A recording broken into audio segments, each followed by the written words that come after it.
नमस्कार भाई बड़े मेरे चैनल में आपका स्वागत है। छोटू क्लासेस विक्रमपुर में। चैनल को सब्सक्राइब कर दीजिए, लाइक शेयर कमेंट। इतिहास चल रहा है, केमिस्ट्री बायोलॉजी फिजिक्स अपलोड कर दिए, हिंदी भी अपलोड कर दिए, प्लीज़ जाके देख लीजिए। ऑब्जेक्टिव क्वेश्चन आइए पहला नंबर पे।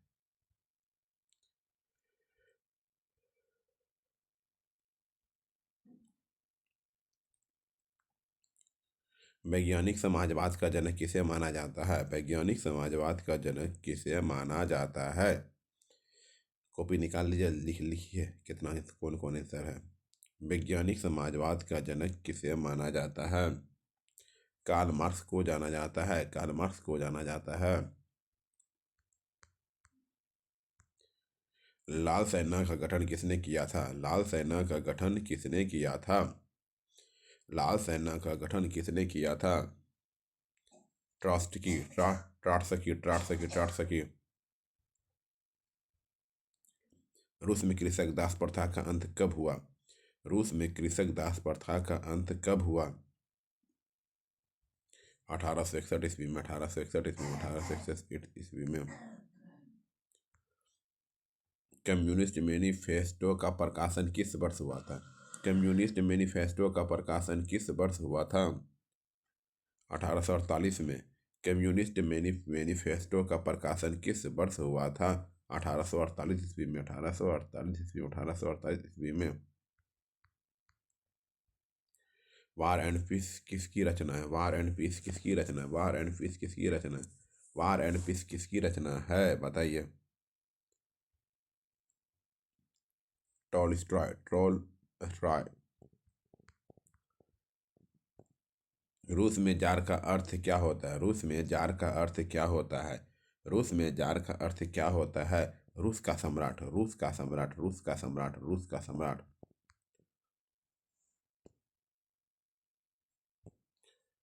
कार्ल मार्क्स का जन्म कार्ल मार्क्स का जन्म कहाँ हुआ था? कार्ल मार्क्स का जन्म कहाँ हुआ था?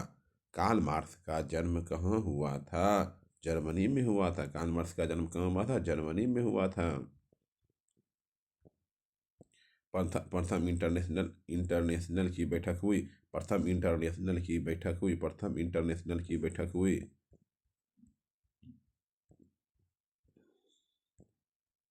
प्रथम इंटरनेशनल की बैठक हुई, बताइए।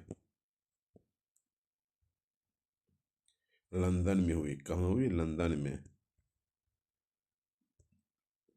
प्रथम इंटरनेशनल की स्थापना किस वर्ष हुई? प्रथम इंटरनेशनल की स्थापना किस वर्ष हुई?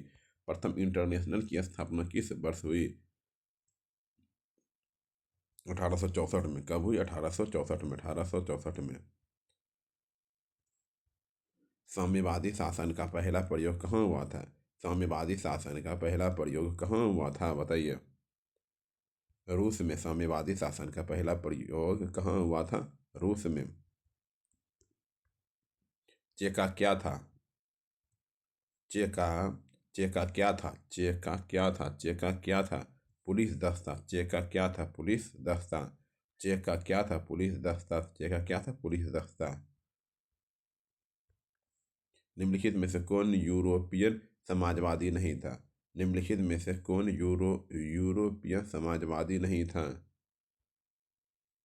Louis blow. Louis blow. निम्नलिखित में से कौन यूरोपीय समाजवादी नहीं था? Louis blow. निम्नलिखित में से कौन यूरोपीय समाजवादी नहीं था? Louis blow. Louis blow. Louis blow. Bolshevik क्रांति कब हुई? बोल्शेविक क्रांति कब हुई? नवंबर 1917। बोल्शेविक क्रांति कब हुई? नवंबर 1917। बोल्शेविक क्रांति कब हुई? बोल्शेविक क्रांति कब हुई? नवंबर 1917। नवंबर 1917। बोल्शेविक क्रांति कब हुई? नवंबर 1917। नवंबर 1917। लेनिन की मृत्यु कब हुई? लेनिन की मृत्यु कब हुई? 1924 में। लेनिन की मृत्यु कब हुई? 1924 में। लेनिन की मृत्यु कब हुई? 1924 में। लेनिन की मृत्यु कब हुई? 1924 में। अंतर्राष्ट्रीय महिला दिवस कब मनाया जाता है? अंतर्राष्ट्रीय महिला दिवस कब मनाया जाता है? अंतर्राष्ट्रीय महिला दिवस कब मनाया जाता है? अंतर्राष्ट्रीय महिला दिवस कब मनाया जाता है? 8 मार्च को मनाया जाता है। अंतर्राष्ट्रीय महिला दिवस 8 मार्च को मनाया जाता है। 8 मार्च को मनाया जाता है।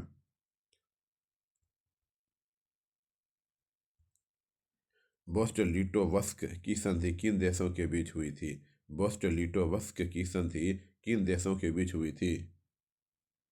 रूस और जर्मनी के बीच। रूस और जर्मनी के बीच। रूस और जर्मनी के बीच। रूस का पहला समाजवादी कौन था? रूस का पहला समाजवादी कौन था? प्लेखानोव। प्लेखानोव। प्लेखानोव। रूस का पहला समाजवादी कौन था? प्लेखानोव। प्लेखानोव। कार्ल मार्क्स का जन्म किस वर्ष हुआ था? कार्ल मार्क्स का जन्म किस वर्ष हुआ था? 1818 में। कार्ल मार्क्स का जन्म किस वर्ष हुआ था? 1818 में। 1818 में। रासपुटिन कौन था? रासपुटिन कौन था? भ्रष्ट पादरी। राष्ट्रपुटिन कौन था? राष्ट्रपुटिन कौन था? भ्रष्ट पादरी। राष्ट्रपुटिन कौन था? भ्रष्ट पादरी।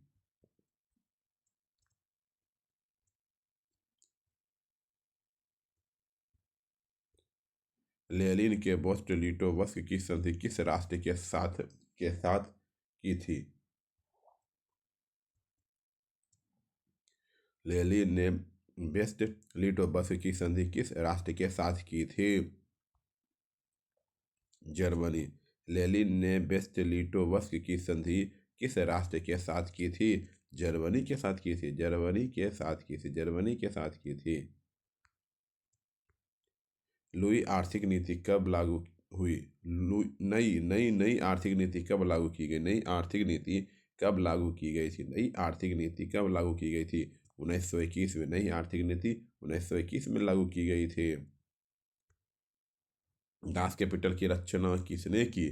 दास कैपिटल की रचना किसने की? दास कैपिटल की रचना किसने की? कार्ल मार्क्स ने की। दास कैपिटल की रचना किसने की?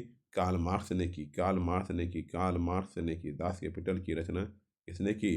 दास कैपिटल की रचना रचना कार्ल मार्क्स ने की। समाजवादी दर्शन किस पर बल देता है? समाजवादी दर्शन किस पर बल देता है? आर्थिक समानता। समाजवादी दर्शन किस पर बल देता है? आर्थिक समानता। समाजवादी दर्शन किस पर बल देता है? आर्थिक समानता। आर्थिक समानता। आर्थिक समानता। रूस के सम्राट को क्या कहा जाता है? रूस के सम्राट को क्या कहा जाता है? रूस के सम्राट को क्या कहा जाता है? जार कहा जाता है। रूस के सम्राट को जार कहा जाता है। रूस के सम्राट को जार कहा जाता है।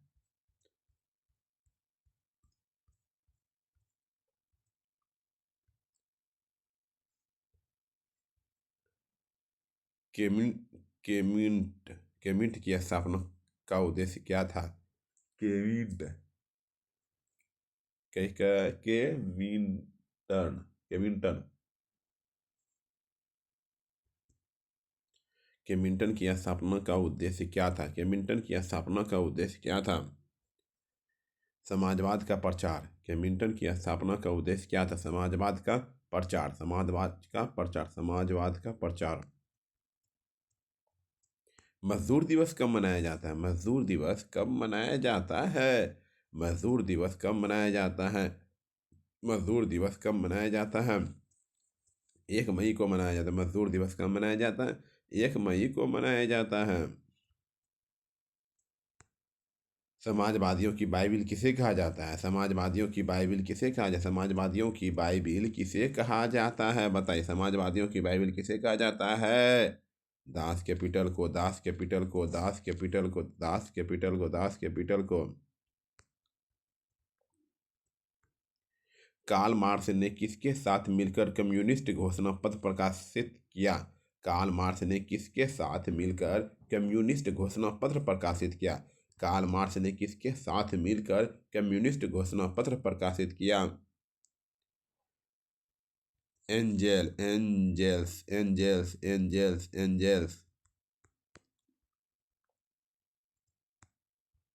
जार निकोलस द्वितीय की पत्नी जरीना किस देश की राजकुमारी थी? जार निकोलस द्वितीय की पत्नी पत्नी जरीना किस देश की राजकुमारी थी? जार निकोलस द्वितीय की पत्नी जरीना किस देश की राजकुमारी थी? किस देश की राजकुमारी थी? जर्मनी की राजकुमारी थी। जर्मनी की राजकुमारी थी। फ्रांसीसी समाजवाद के विकास का जन्मदाता कौन है? फ्रांसीसी समाजवाद के विकास का जन्मदाता कौन है? सेंट फ्रांसीसी समाजवाद के विकास का जन्मदाता कौन है? Saint Simon. काम के अधिकार को संवैधानिक अधिकार का रूप सबसे पहले कहाँ मिला? काम के अधिकार को संवैधानिक अधिकार का रूप सबसे पहले कहाँ मिला? काम के अधिकार को संवैधानिक अधिकार का रूप सबसे पहले कहाँ मिला? सोवियत संघ में। कहाँ मिला? सोवियत संघ। काम के अधिकार के संवैधानिक अधिकार का रूप सबसे पहले कहाँ मिला? सोवियत संघ। सोवियत संघ। अप्रैल 30 किसने तैयार किया? अप्रैल 30 किसने तैयार किया? अप्रैल 30 किसने तैयार किया? लेनिन ने। अप्रैल 30 किसने तैयार किया? अप्रैल 30 किसने तैयार किया? लेनिन ने। 7 नवंबर 1917 को बोल्शेविक क्रांति का नेतृत्व किसने किया था? 7 नवंबर 1917 को बोल्शेविक क्रांति का नेतृत्व किसने किया था? 7 नवंबर 1917 को की बोल्शेविक क्रांति का नेतृत्व किसने किया था? बोल्शेविक क्रांति का नेतृत्व किसने किया था? लेनिन ने किया था। लेनिन ने किया था। माँ उपन्यास के लेखक कौन थे? माँ उपन्यास के लेखक कौन थे? गोकरी। माँ उपन्यास के लेखक कौन थे? गोकरी। माँ उपन्यास के लेखक कौन थे? गोकरी।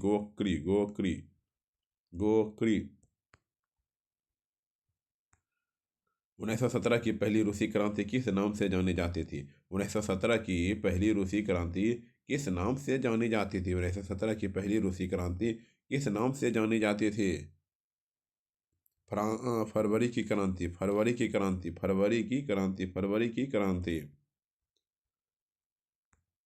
नवंबर 1917 की रूसी क्रांति के बाद स्थापित सरकार का प्रधान कौन था?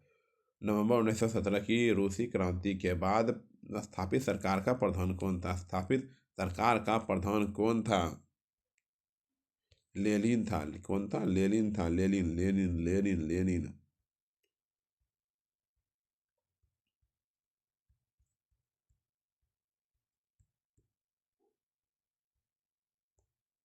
समाजवाद शब्द का प्रयोग पहली बार किस वर्ष किया गया? समाजवाद शब्द का प्रयोग पहली बार किस वर्ष किया गया था? समाजवाद शब्द का प्रयोग पहली बार किस वर्ष में किया गया था? 1827 में। 1827 में। चार्टिस्ट आंदोलन कहाँ हुआ था? चार्टिस्ट आंदोलन कहाँ हुआ था? ब्रिटेन में। चार्टिस्ट आंदोलन कहाँ हुआ था? ब्रिटेन में। चार्टिस्ट आंदोलन कहाँ हुआ था? ब्रिटेन में हुआ था। कहाँ हुआ था? ब्रिटेन में हुआ था। विश्व में साम्यवादी शासन की स्थापना सर्वप्रथम किस देश में हुई? विश्व में साम्यवादी शासन की स्थापना सर्वप्रथम किस देश में हुई? विश्व में साम्यवादी शासन की व्यवस्था की स्थापना सर्वप्रथम किस देश में हुई? रूस में हुई। किस देश में हुई? रूस में हुई। बोल्शेविक क्रांति का नेतृत्व किसने किया? बोल्शेविक क्रांति का नेतृत्व किसने किया? बोल्शेविक क्रांति का नेतृत्व किसने किया? बोल्शेविक क्रांति का नेतृत्व किसने किया? बोल्शेविक क्रांति का नेतृत्व किसने किया? बोल्शेविक क्रांति का नेतृत्व किसने किया? लेनिन ने किया। बोल्शेविक क्रांति का नेतृत्व किसने किया? लेनिन ने किया। आइए शॉर्ट क्वेश्चन पे।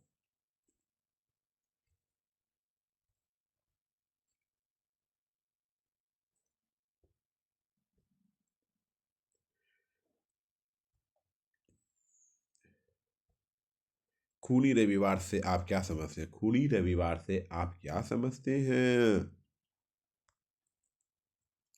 खूनी रविवार से आप क्या समझते हैं? वर्ष 1904-1905 के रूस जापान युद्ध में रूस एक छोटे से देश जापान से पराजित हो गया। क्या बोला? वर्ष 1904-1905 में रूस और जापान में युद्ध हुआ। क्या हुआ? युद्ध हुआ। रूस एक छोटा देश से, मतलब छोटा देश से, जापान के साथ पराजित हो गया, जिसके कारण रूस की जनता अपनी इस सेना के विरोध में रोटी दो टोटी दो का नारा लगाते हुए सेंट पीटर्सबर्ग के महल की ओर जा रहे थे। क्या बोला? जिसके कारण रूस की जनता अपनी ही सेना के विरोध विरोध में रोटी दो टोटी दो का नारा लगाते हुए सेंट पीटर्सबर्ग के महल की ओर जा रहे थे। जार की सेना के निहत्थे लोगों पर अंधाधुंध गोलियां बरसा दी। जार की सेना ने निहत्थे लोगों पर अंधाधुंध गोलियां बरसा दी, जिसमें बहुत सारे लोग मारे गए जिनसे बहुत सारे लोग मारे गए। खूनी क्रांति में क्या हुआ? सबसे पहले युद्ध हुआ रूस और जापान। जापान छोटा छोटा देश था, तब पर भी रूस हार गया, जिसके कारण जनता ने आक्रोश होकर के नारा दिया, रोटी दो टोटी दो, लगाते हुए सेंट पीटर्सबर्ग महिला महल की ओर जा रहे। जार की सेना ने निहत्थे लोगों पर अंधाधुंध गोलियां चलाई, अर्थात बहुत सारे लोग मारे गए।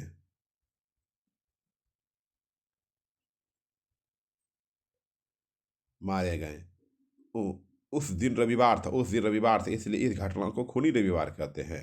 लाल रविवार था या लाल रविवार के नाम से भी जाना जाता है। यह घटना 9 जनवरी 1905 या नए कैलेंडर के अनुसार 22 जनवरी 1905 को हुई थी। 9 जनवरी 1905 को या नए कैलेंडर के अनुसार 22 जनवरी 1905 को हुई थी।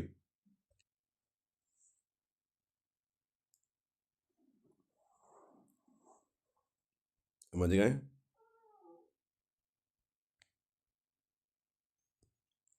रूसी क्रांति के दो कारणों का वर्णन करें। रूसी क्रांति के दो कारणों का वर्णन करें।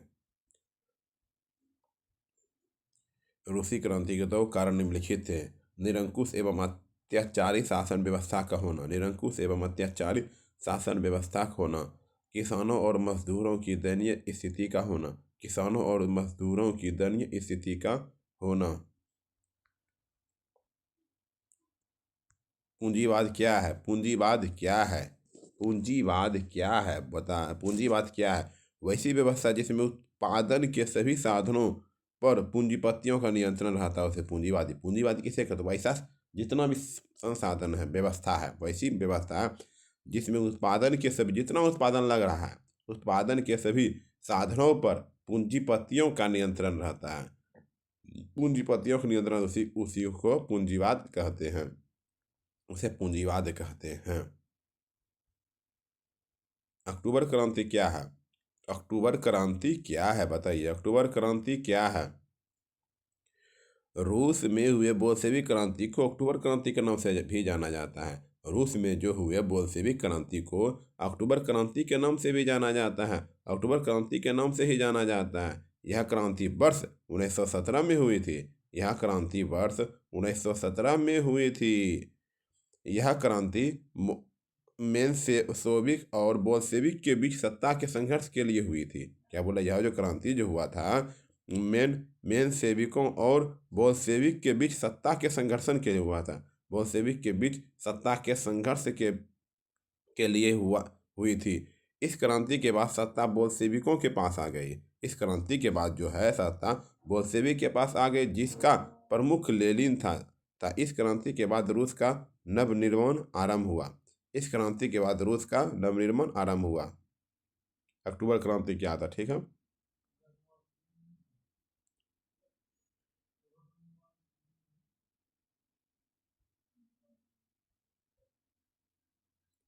सर्वहारा वर्ग से आप क्या समझते हैं?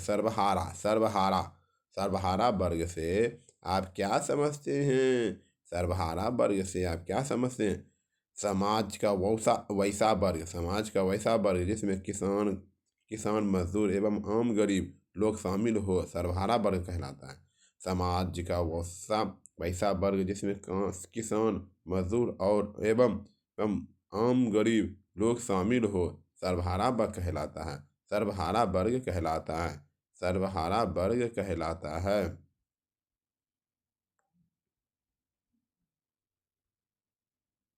6 नंबर में क्वेश्चन। क्रांति से पूर्व रूसी किसानों की स्थिति कैसी थी? क्रांति से जो पूर्व पूर्व रूसी किसानों की स्थिति क्या थी? रूसी किसानों की स्थिति क्या थी? रूसी क्रांति से पहले वहाँ के किसानों की स्थिति काफ़ी दयनीय थी। रूसी क्रांति से पहले वहाँ के किसानों की स्थिति काफ़ी दयनीय थी। क्या थी? काफ़ी दयनीय थी। वहाँ के किसान बंधुआ मजदूर के जैसे थे। वहाँ के किसान कैसा थे? बंधुआ मजदूर के जैसे थे। उनके खेत बहुत छोटे छोटे थे। उनके खेत बहुत छोटे छोटे थे, जिन पर वे परंपरागत ढंग से खेती करते थे। जिन पर वे परंपरागत ढंग से खेती करते थे, उनके पास पूंजी का अभाव था। उनके पास पूंजी का अभाव था और वह करों के बोझ से दबे हुए थे। वह क्या थे? करों के बोझ से दबे हुए थे। 1861 में जार अलेक्जेंडर द्वितीय ने कृषि दासता को समाप्त कर 1861 में जार अलेक्जेंडर द्वितीय ने कृषि दासता को समाप्त कर दिया, परंतु इससे किसानों की स्थिति पर कोई सुधार नहीं आया। साम्यवाद एवं नई आर्थिक एवं समाजवाद व्यवस्था थी। कैसे? साम्यवाद एक नई आर्थिक एवं समाजवादी व्यवस्था थी। कैसे? रूस की क्रांति के बाद नई सामाजिक आर्थिक व्यवस्था की स्थापना हुई। रूस की क्रांति के बाद नई सामाजिक आर्थिक व्यवस्था की स्थापना हुई। इस व्यवस्था में सामाजिक और विषमताओं को समाप्त कर दिया। इस व्यवस्था में सामाजिक और विषमताओं को समाप्त कर दिया गया। वर्ग विहीन समाज का निर्माण कर पूंजीवाद और जमींदार वर्ग का उन्मूलन कर दिया गया। वर्ग विहीन समाज का निर्माण कर पूंजीवाद और जमींदार वर्ग का उन्मूलन कर दिया।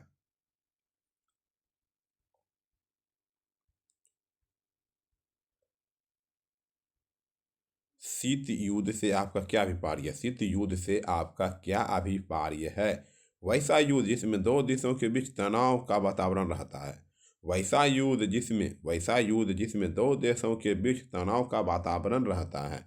वैसा युद्ध जिसमें दो देशों के बीच तनाव का वातावरण रहता है, जबकि वास्तव में युद्ध नहीं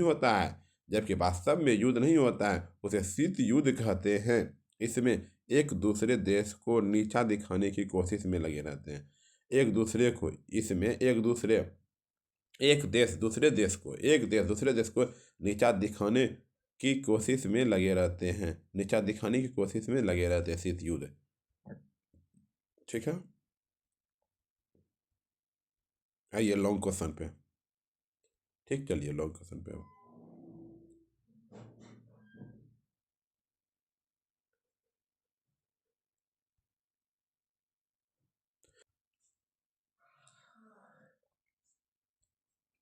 कार्ल मार्क्स की जीवनी एवं सिद्धांतों का वर्णन करें। कार्ल मार्क्स की जीवनी एवं सिद्धांतों का वर्णन करें। कार्ल मार्क्स का जन्म 5 मई 1818 में जर्मनी के राइन प्रांत के टियर नगर में एक यहूदी परिवार में हुआ था। कार्ल मार्क्स का जन्म 5 मई 1818 ईस्वी में। कार्ल मार्क्स का जन्म 5 मई 1818 ईस्वी को जर्मनी के राइन प्रांत के टियर नगर में एक यहूदी परिवार में हुआ था। एक यहूदी परिवार में हुआ था। उनके पिता हेनरिक मार्क्स एक प्रसिद्ध वकील थे। उनके पिता जो है हेनरिक मार्क्स एक प्रसिद्ध वकील थे, जिन्होंने बाद में एशियाई धर्म ग्रहण कर लिया। कार्ल मार्क्स ने जर्मनी को बोन और बर्लिन विश्वविद्यालय में शिक्षा प्राप्त की। कार्ल मार्क्स ने जर्मनी के बोन और बर्लिन विश्वविद्यालय में शिक्षा प्राप्त की। 1843 ईस्वी में 1843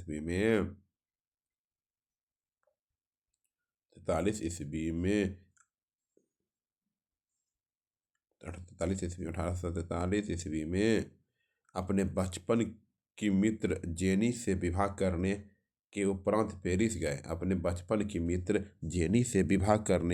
उपरांत पेरिस गए, जहां उनकी मुलाकात फ्रेडरिक एंगल्स से हुई। वे एंगल्स के साथ लंदन चले गए। अपना शेष जीवन लंदन में व्यतीत किया। 14 मार्च 1883 ईस्वी को लंदन में ही उनकी मृत्यु हो गई। 14 मार्च 1883 ईस्वी में लंदन में ही उनकी मृत्यु हो गई। कार्ल मार्क्स का वैज्ञानिक साम्यवाद का जनक कहा जाता है। मार्क्स को वैज्ञानिक साम्यवाद का जनक कहा जाता है, जनक कहा जाता है, जनक कहा जाता है। कार्ल मार्क्स के प्रमुख सिद्धांत निम्नलिखित हैं। द्वंद्ववाद भौतिकवाद का सिद्धांत, द्वंद्ववाद भौतिकवाद का सिद्धांत, वर्ग संघर्ष का सिद्धांत, इतिहास के भौतिकवादी अव्यवस्था, मूल एवं अतिरिक्त मूल्य का सिद्धांत, राज्यहीन एवं वर्गहीन समाज की स्थापना, राज्यहीन एवं वर्गहीन समाज की स्थापना। रूस की क्रांति के प्रभाव या परिणाम को लिखे। रूस की क्रांति के प्रभाव या परिणाम को लिखे। बोल्शेविक क्रांति ने पूरे रूस के क्षेत्रों को विकास या परचम लहराने का कार्य किया। बोल्शेविक क्रांति ने पूरे रूस के क्षेत्रों में विकास का परचम लहराने का कार्य किया। बोल्शेविक क्रांति ने पूरे रूस के क्षेत्रों में विकास का परचम लहराने का कार्य किया। इन्होंने जाराशाही सत्ता को मिटाकर समाजवादी गणतंत्र की स्थापना की। इन्होंने जाराशाही सत्ता को मिटाकर समाजवादी गणतंत्र की स्थापना की तथा सत्ता का बागडोर किसानों एवं मजदूरों के हाथ पे सौंप दिया। बागडोर किसानों एवं मजदूरों पर सौंप दिया। किसानों और मजदूरों पर सौंप दिया। किसानों और मजदूरों पर सौंप दिया। रूस की क्रांति के प्रभाव या परिणाम निम्न है। रूस के स्वेच्छाचारी शासन का अंत। सदियों में चली आ रही रूस के स्वेच्छाचारी शासन का अंत कर दिया गया। अंत कर दिया गया। अंत कर दिया गया तथा जाट जरीना की हत्या 1918 के समाजवादी गणतंत्र की स्थापना की। लियोनोव के नेतृत्व में उदारवादियों ने अपना सरकार बनाया। लियोनोव के नेतृत्व में उदारवादियों ने अपना सरकार बनाया और जार का सत्ता समाप्त हो गया। और जार का सत्ता समाप्त हो गया। और जार का सत्ता समाप्त हो गया। विश्व को दो खेमों में बंट जाना। रूस की क्रांति ने पूरी तरह विश्व के दो भागों में बांट दिया। पूंजीवाद, साम्यवाद, इसके साथ साथ रूस भी दो भागों में बंट गया, पूर्वी रूस और पश्चिमी रूस। पूर्वी रूस और पश्चिमी रूस। रूसी पंचांग। 1917 ईस्वी में रूस की क्रांति के समय रूस में दो प्रकार के कैलेंडर को समाप्त कर ग्रेगोरियन को मान्यता दिया। 1917 ईस्वी के रूस की क्रांति के समय रूस में दो प्रकार के कैलेंडर को समाप्त कर ग्रेगोरियन को मान्यता दिया। किसानों एवं मजदूरों की स्थिति में सुधार। रूस में जार का शासन समाप्त होते ही सत्ता का बागडोर मजदूरों एवं किसानों के हाथों में आ गया। रूस में जार का शासन समाप्त होते ही सत्ता का बागडोर मजदूरों एवं किसानों के हाथों में आ गया और लोग खुशीपूर्वक जीवन निर्वाह करने लगते हैं। संविधान की रचना। 1918 में लेनिन ने एक संविधान बनाया था। 1918 में लेनिन ने एक संविधान बनाया था जिसमें सबको समानता का अधिकार दिया था। जिसमें सबको समानता का अधिकार दिया गया और इसने धर्मनिरपेक्ष की नीति अपनाई। धर्मनिरपेक्ष की नीति अपनाई। नई आर्थिक नीति क्या है, विवेचना करें। ये पूछा गया क्वेश्चन है। नई आर्थिक नीति क्या है, विवेचना करें। नई आर्थिक नीति क्या है, विवेचना करें। निरंतर हो रहे उत्पादन स्तर को बढ़ाने के लिए 1918 से जारी अद्भुत साम्यवाद की जगह 1921 ईस्वी में लेनिन द्वारा घोषित नवीन नीति को नई आर्थिक नीति कहा जाता है। नई आर्थिक नीति किसे कहते हैं? नई आर्थिक नीति किसे निरंतर हो रहे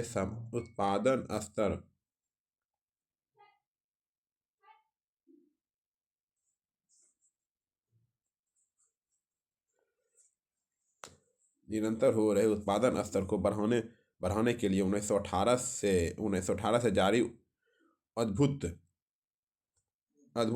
साम्यवाद की जगह 1921 ईस्वी में लेनिन द्वारा घोषित नवीन नीति को नई आर्थिक नीति कहा जाता है। नई आर्थिक नीति कहा जाता है। ठीक। नई आर्थिक नीति के प्रमुख सिद्धांत निम्नलिखित हैं। नई आर्थिक नीति के प्रमुख सिद्धांत निम्नलिखित थे। किसानों से बलपूर्वक अनाज वसूली की जगह निर्धारित कर दिया गया था। किसानों के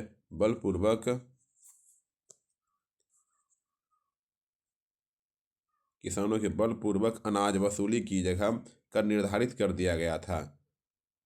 कर चुकाने के बाद बचे अनाज को किसान अपने पास रख सकते हैं। कर चुकाने के बाद बचे अनाज को किसान अपने पास रख सकते थे। सैद्धांतिक रूप से जमीन पर सरकार का अधिकार कायम रहा, पर व्यवहारिक रूप से जमीन का किसानों का अधिकार मान लिया गया। सैद्धांतिक रूप से जमीन पर सरकार का अधिकार कायम रहा, पर व्यवहारिक रूप से जमीन का किसानों पर अधिकार मान लिया।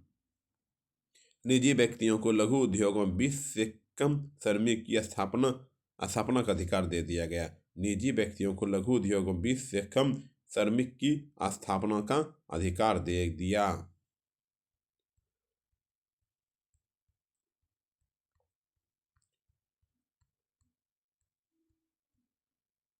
फिर 5 नंबर पे आइए। विदेशी पूंजीपतियों को पूंजी निवेश एवं लाभांश प्राप्त करने की छूट दे दी गई। विदेशी पूंजीपतियों को पूंजी निवेश एवं लाभांश प्राप्त करने की छूट दे दी गई। लोगों की सुविधा के लिए पूरे देश में बैंक खोले गए। लोगों की सुविधा के लिए पूरे देश में बैंक खोले गए। राजकीय एजेंसी द्वारा लोगों की व्यक्तिगत का संपत्ति और जीवन का बीमा कराया गया। राजकीय एजेंसी द्वारा लोगों की व्यक्तिगत का संपत्ति और जीवन का बीमा कराया गया। मजदूरों को ट्रेड यूनियन की अनिवार्य सदस्यता से मुक्त कर दिया गया। मजदूरों को ट्रेड यूनियन की अनिवार्य सदस्यता से मुक्त कर दिया गया। अनिवार्य सदस्यता से मुक्त कर दिया गया। लेनिन ने जीवनी एवं उपलब्धियों को प्रकाश लेनिन के जीवनी और उपलब्धियों को प्रकाश डाले। रूसी इतिहास में लेनिन का महत्व स्थान है। रूसी इतिहास में लेनिन का महत्व स्थान है। वह बोल्शेविक क्रांति का प्रेरणेता था। उनका जन्म 10 अप्रैल 1870 को वोल्गा नदी के किनारे स्थित सिम्ब्रक नामक गांव में हुआ था।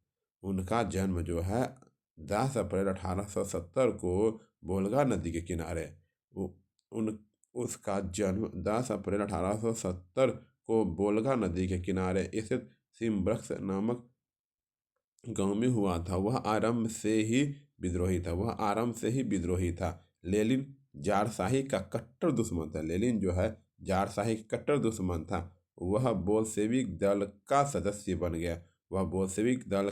बन गया।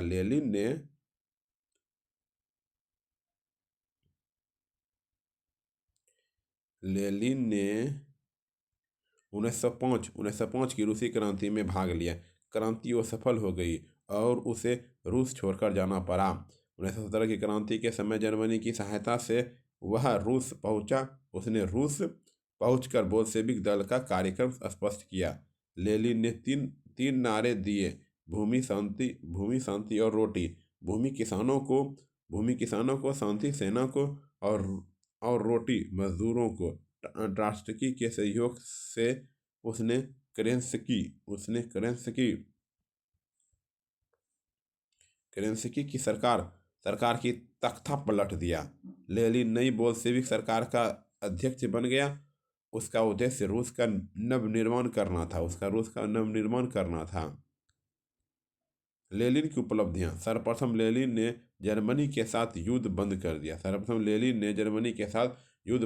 1918 में जर्मनी के साथ बेस्ट लिटोवस्क की संधि की। उसने राष्ट्रीयता का सिद्धांत अपनाया तथा साम्राज्यवाद विरोधी नीति अपनाई। चेखा और लाल सेना की सहायता से क्रांतिकारियों का दमन किया। चेखा और लाल सेना की सहायता से क्रांतिकारियों का दमन किया। बोल्शेविक सरकार ने नई आर्थिक नीति लागू की। जिसके तहत